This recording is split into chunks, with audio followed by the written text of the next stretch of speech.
I wish somebody could tell me what IDK means. Every time I asked, they said I don't know. In 1991, Bucky Barnes, brainwashed to be the Winter Soldier, causes a car to crash and recovers bags of a serum that turns people into super soldiers. After the Avengers defeated Ultron, Thor and Hulk are nowhere to be found. Hawkeye has gone home to spend time with his family. Even Iron Man has disengaged. Captain America and Black Widow are leading a new team of Avengers, consisting of Scarlet Witch, Vision, War Machine, and Falcon. But the world hasn't forgotten the numerous civilian casualties that resulted from the Avengers' previous missions. In Lagos, Nigeria, the team is tracking the movements of Brock Rumlow, a Hydra agent who had infiltrated S.H.I.E.L.D., until Captain America exposed him. Brock was on one of the 3 helicarriers that Cap had caused to fire on each other over the Triskelion near Washington, D.C., and he managed to survive the resulting crash.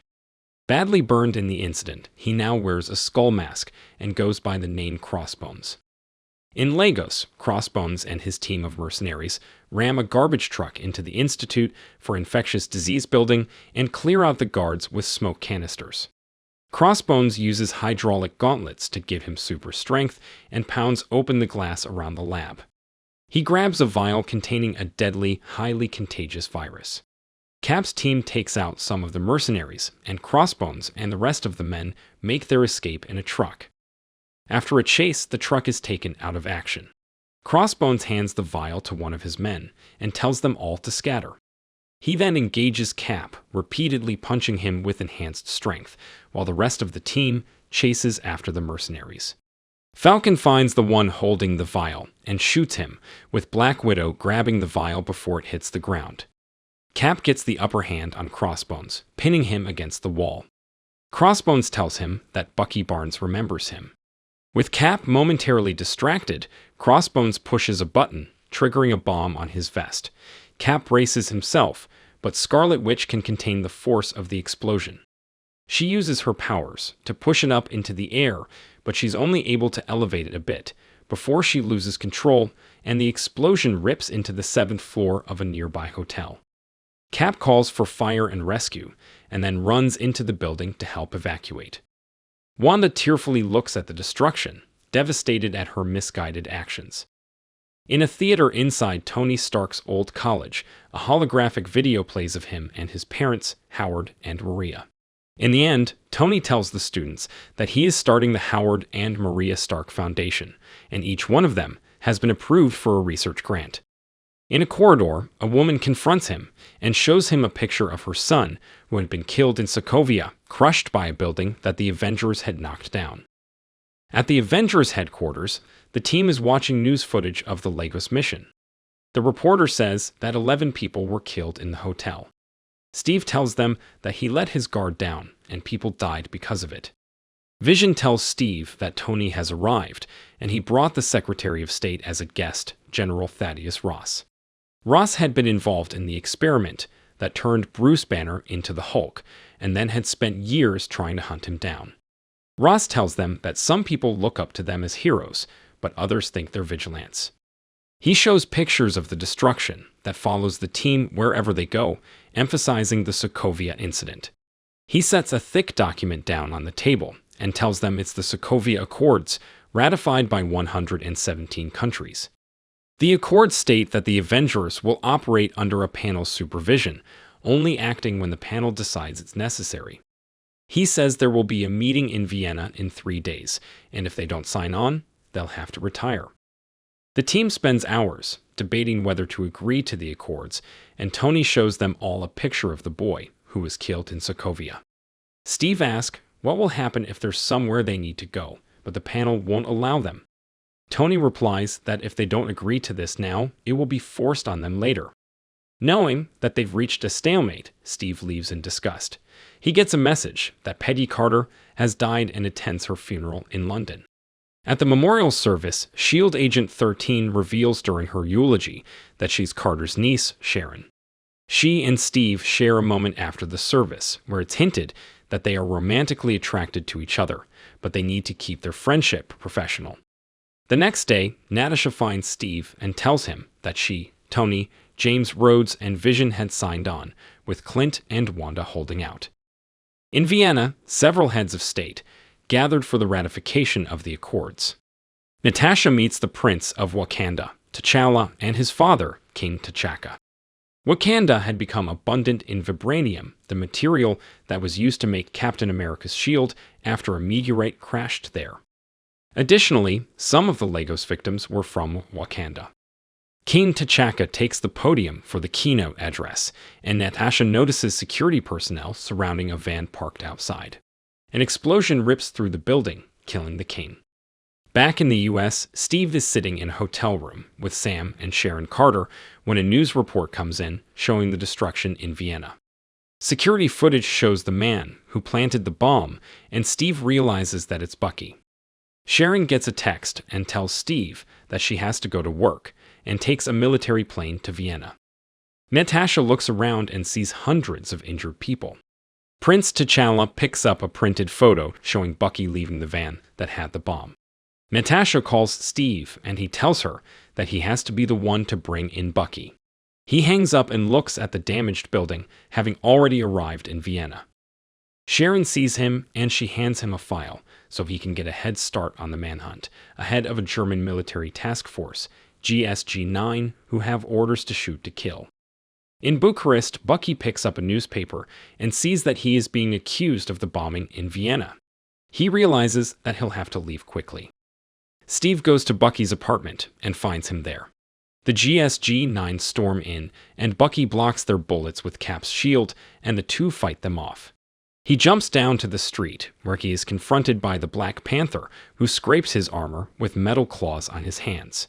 Cap jumps down and lands next to them, and all three take fire from the GSG-9. Cap and Bucky run for cover, but the Black Panther stands still. Bucky runs through the streets, with Black Panther chasing him and Cap and Falcon following the Panther. Cap commanders a GSG-9 SUV, while the Panther leaps from the top of one car to the next, steadily gaining on Bucky. Bucky knocks a man off a motorcycle, then jumps on himself and guns the engine, driving into a tunnel. Black Panther is still tirelessly giving chase. Cap drives the SUV near Bucky's motorcycle, and the Panther jumps onto the SUV's roof and then onto the back of the motorcycle. Bucky swings backward, knocking the Panther off, but he sticks his claws into the side of the SUV and clings to its side. Bucky looks ahead and sees Falcon flying straight toward him. He hits the brakes, turns the motorcycle around, and drives back past the SUV. The Panther jumps into the air and lands on Falcon's wings. Bucky takes a metal ball and throws it up to the roof of the tunnel. It explodes, blowing a hole in the concrete, throwing off the Panther, who went straight through the explosion, unharmed. Bucky swerves to avoid a car and falls off the bike. The Panther jumps on him, swinging his claws at him. Cap tackles the Panther, and they trade blows, with the Panther's claws leaving gashes in Cap's shield. War Machine flies in through the hole, and the GSG-9 surrounds them all and tells them to put their hands up. They are all arrested, and Black Panther removes his mask, revealing himself as Prince T'Challa of Wakanda. On the ride to the task force headquarters in Berlin, Cap tells the prince that he has the wrong man. Cap, Falcon, and the prince get out, and in another truck, Bucky is taken out in a cage. They are met by Everett Ross, the leader of the headquarters. The men have their weapons removed, and they are led inside the building, where Black Widow is waiting for them. Everett takes Prince T'Challa into one room, and the others are led to another room, where Tony tells them that Secretary Ross wants to have them all prosecuted. Tony says that as a compromise, they won't get back the shield and wings, which are now government property. T'Challa uses his influence to have Bucky extradited to Wakanda, where he will face charges of terrorism. Bucky is given an evaluation to determine his mental state. Still, in the room with Tony, Cap watches it unfold. Tony tells him that if he signs the accords now, Bucky will be transferred to an American psych facility instead of a Wakandan jail. Steve agrees, but only if safeguards are put into place. Tony brightens, telling Steve that he and Wanda will be reinstated. Steve asks what he means about Wanda, and he tells Steve that she is being confined to the Avengers' upstate New York facility under the Guard Division.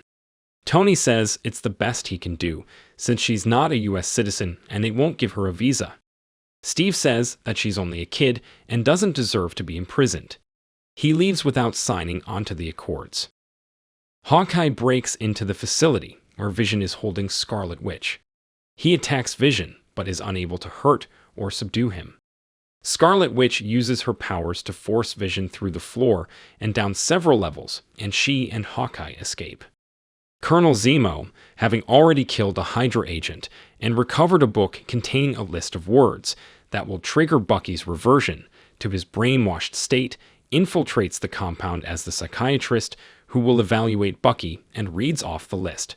Bucky, recognizing the trigger list, is helpless to stop Zemo and pounds his way out of his cell, battling Stark, Cap, Natasha, and T'Challa.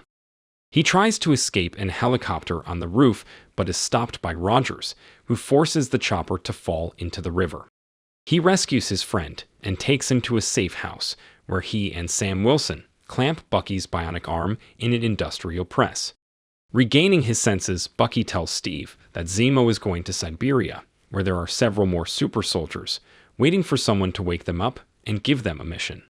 Cap assembles a team consisting of Bucky, Falcon, Hawkeye, Scarlet Witch, and Ant-Man to stop Zemo. By operating outside of authority, they all become renegades. Iron Man forms his team, made up of War Machine, Black Panther, Black Widow, Vision, and Spider-Man to arrest the others. Two teams meet at the airport in Leipzig, Germany. Cap's plan involves stealing the Quinjet some members of the other team arrived in. Stark tries to appeal to Rogers, but fails, and a pitched battle breaks out.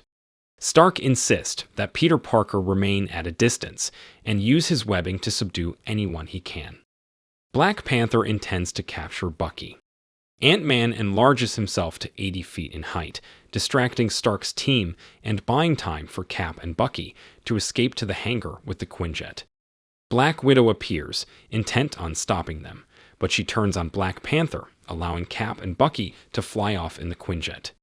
War Machine tries to stop them from escaping, but Falcon flies after him.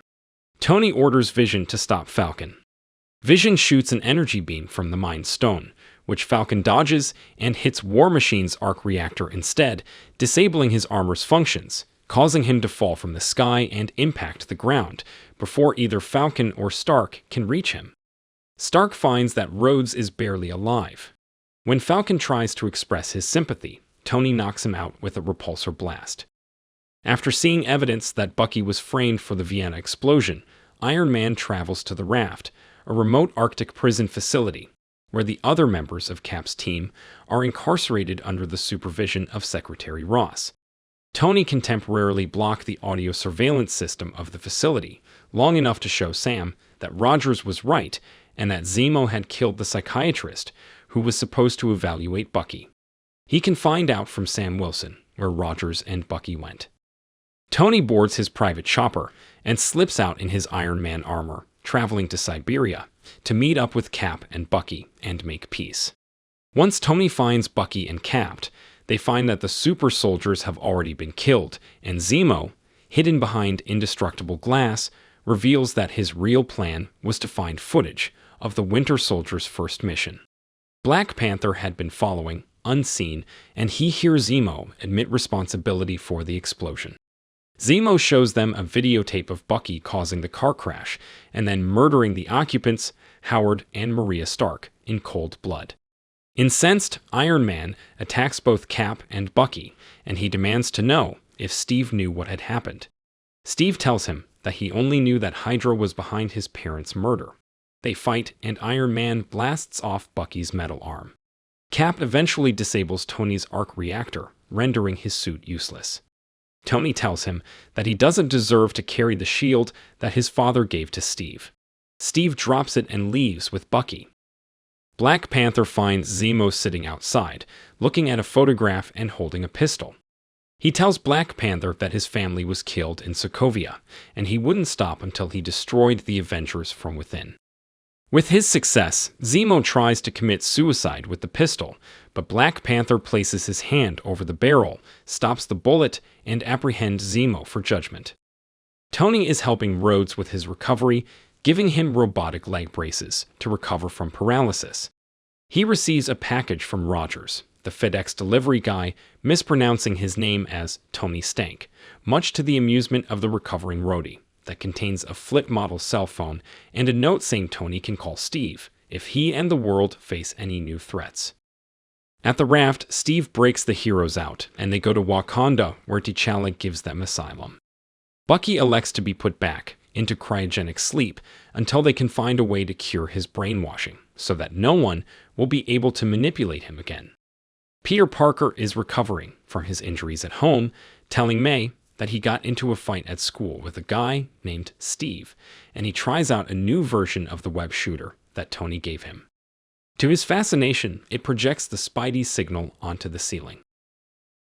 If you enjoyed this video, don't be shy to hit the like button, and if you disliked it, hit the dislike button twice, just to be sure. It would be best if you watched the whole movie. Thank you very much for watching. Please subscribe for more videos like this.